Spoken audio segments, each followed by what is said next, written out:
할렐루야, 반갑습니다. 우리 사랑하는 성도님들, 항상 하나님의 그 말씀 안에서 은혜를 누리며 살아가길 소망합니다. 우리의 삶의 그 모든 상황 가운데 얼마나 하나님의 은혜가 필요합니까? 오늘도 하나님께서 말씀으로 채워주시고 또 우리의 필요한 모든 것들을 응답해 주시는 역사가 있길 소망합니다. 자, 오늘 우리 함께 나눌 말씀은요, 에스겔 29장 리딩 지저스 말씀 함께 나누도록 하겠습니다.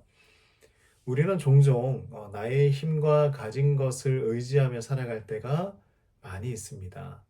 내가 가진 능력 그리고 그 재산들이 하나님보다 더 신뢰가 되고 의지가 될 때가 있는 것이죠. 그러나 성경에서는 계속해서 우리에게 말씀해 주고 있습니다.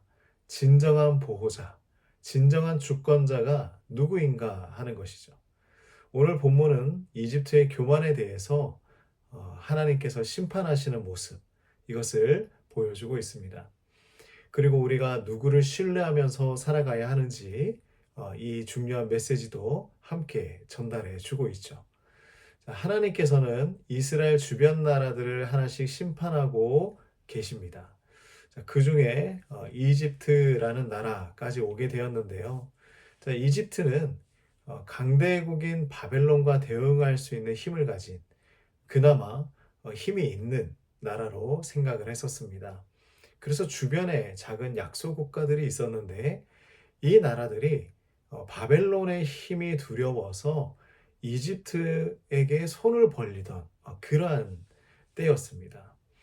그래서 이집트는 언제나 그들을 도와주겠다. 우리는 강력한 나라이다.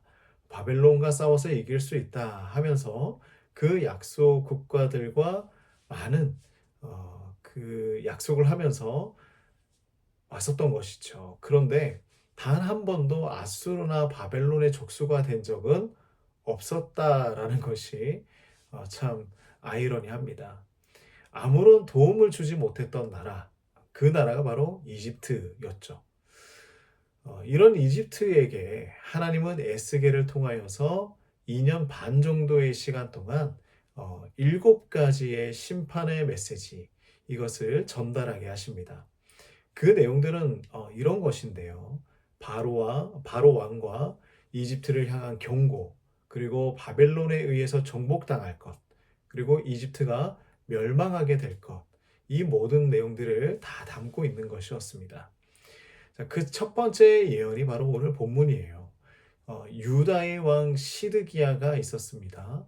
그런데 이제 바벨론 군의 포위가 된 거예요. 이때 이집트가 도와주겠다고 했던 그 약속을 믿고 바벨론에게 반역을 했다가 지금 포위를 당하고 있는 것인데요. 이 이집트의 도움을 지금 기다리고 있는 것입니다. 과연 그 도움을 받을 수 있을까요? 이집트는 아주 큰 교만에 빠진 나라였어요. 뭐냐면 그들은 스스로 이 나일강의 큰 악어다라고 이야기를 하며 거의 뭐 이 세상의 지배자처럼 자신들의 강함을 어필하고 있었죠.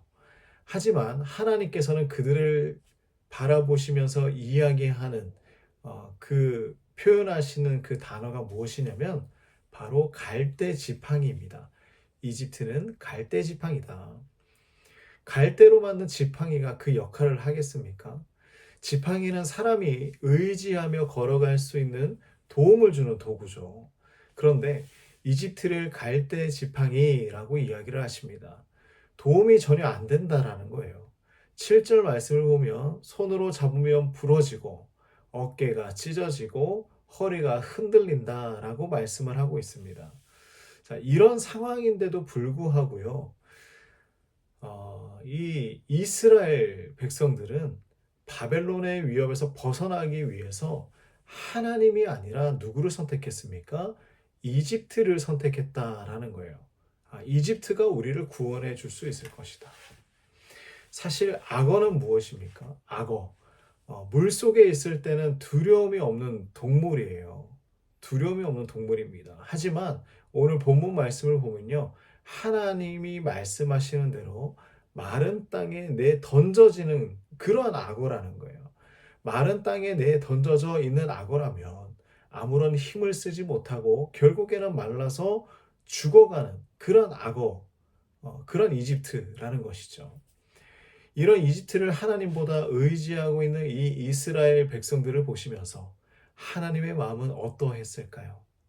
자, 이것은 우리가 볼 때에 단순히 이집트라는 나라에 있었던 일, 그리고 하나님께서 그 나라를 심판하시는 일, 이렇게 볼 수가 있지만, 우리에게 적용을 한번 해본다면, 우리가 의지하는 것, 우리가 그렇게 이집트와 같은 마른 땅에 있는 악어와 같은 대상을 의지하며 신뢰하며 살아가고 있는 우리의 모습을 반영하고 있는 것입니다. 과연 우리는 하나님을 신뢰하고 있습니까? 하나님이 그 어떤 것보다 나의 도움이 되고 있습니까? 내가 그렇게 생각하면서 인정하며 살아가고 있습니까? 우리는 다시 한번 생각해 보아야 합니다. 인간적인 신뢰가 얼마나 불안정한지를 보여주는 장면이에요. 하나님이 아닌 다른 것을 신뢰하는 것은 완전하지 않습니다. 결국에는 우리를 넘어지게 하는 것입니다. 그럼에도 하나님은 이 이집트를 심판하신 후에도 은혜를 베풀어 주시는데요.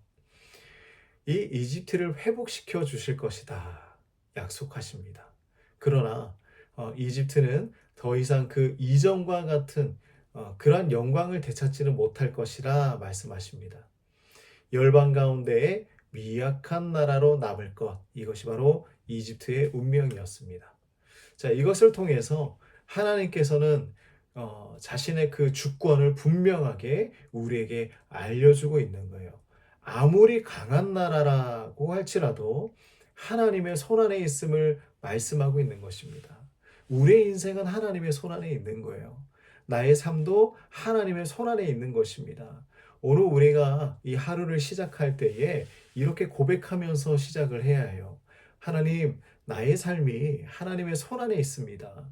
하나님, 나의 삶을 주관하시고 인도해 달라고 이렇게 하루를 시작해야 하는 것이죠. 우리가 의지하는 가장 큰 것이 있을지라도 그것을 좌지우지할 수 있는 분이 누구십니까? 바로 하나님입니다. 심판과 회복, 이 모든 것이 그 하나님의 손안에 달려 있는 것이죠.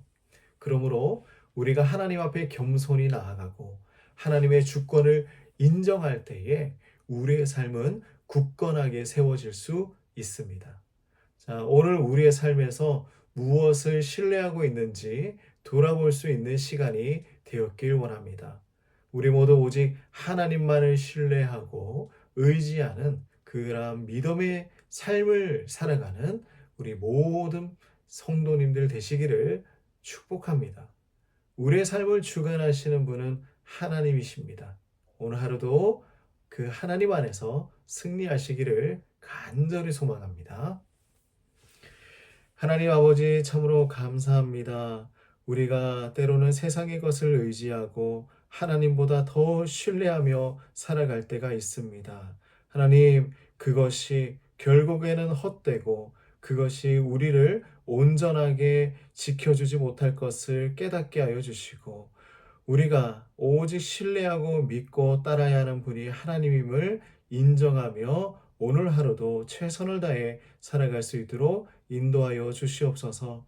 나의 삶의 주관자가 되어 주시고 나의 삶을 인도하시는 하나님, 그 하나님만을 의지하며 살아가는 오늘 하루가 될 수 있도록 인도하여 주시옵소서. 예수님의 이름으로 간절히 기도드립니다. 아멘.